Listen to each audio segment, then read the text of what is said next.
Thank you for staying with us on the newsroom. The Plateau State House of Assembly on Tuesday has declared the seat of the immediate past Speaker of the House, Honorable Abok Ayuba, vacant following his defection to the main opposition People's Democratic Party (PDP).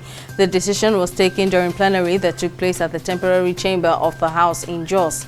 The decision of the House followed a letter from the state chapter of APC urging the Speaker to declare Abok's seat vacant following his defection from the PDP, contrary to Section 109, subsection 1 of the Nigerian Constitution. The Cross River State government has filed an appeal against the Federal High Court judgment which sacked 20 lawmakers for defecting to the All Progressives Congress.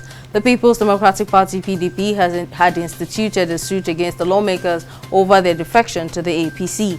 Ruling on the case, Justice Taiwo Taiwo held that the lawmakers should vacate their seat, having abandoned the political party that sponsored them to power. In a statement on Tuesday, Special Advisor on Media and Publicity to the Governor, Christian Ita, noted that the judgment had been appealed and an application had been filed for stay of execution.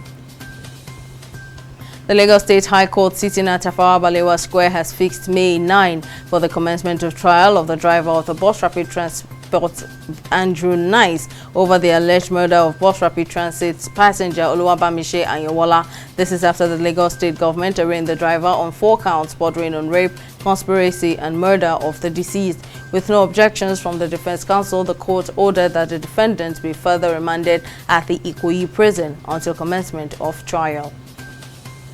China has locked down the industrial city of Shenyang with a 9 million population overnight and has reported more than 4,000 virus cases on Tuesday as the nation's zero-COVID strategy is confronted by an Omicron wave. This comes as health authorities reported 4,770 new infections across the country, including 2 COVID-19 deaths, the first in over a year. Last week, Chinese President Xi Jinping stressed the need to minimize the impact of the pandemic on China's economy, but also urged officials to stick to the current zero-COVID approach.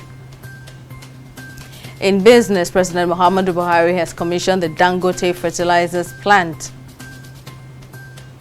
in the Ibeju-Lekki area of Lagos. The president inaugurated the multi-billion-dollar facility on Tuesday at an event as part of activities lined up for his working visit to Lagos. The Dangote Fertilizer plant is Africa's largest granulated urea fertilizer complex.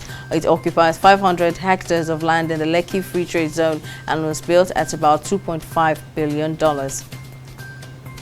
Ukrainian President Volodymyr Zelensky has called on Pope Francis to mediate in his country's conflict with Russia to help alleviate human suffering nearly 1 month into Moscow's invasion and failed talks between Russia and negotiators from Moscow and Kiev.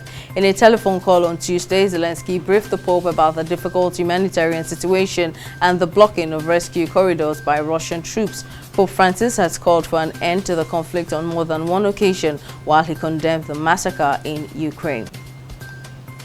Former Nigerian international Dominic Iyofa has been reappointed as the new vice chairman of Lobby Stars Football Club of Makurdi by the Benue State government 6 years after he left the club.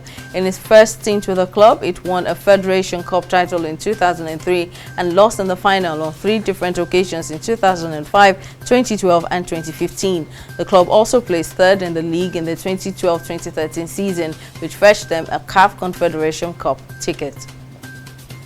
That's all on the newsroom. Thank you for watching. I'm Simisola Adiko.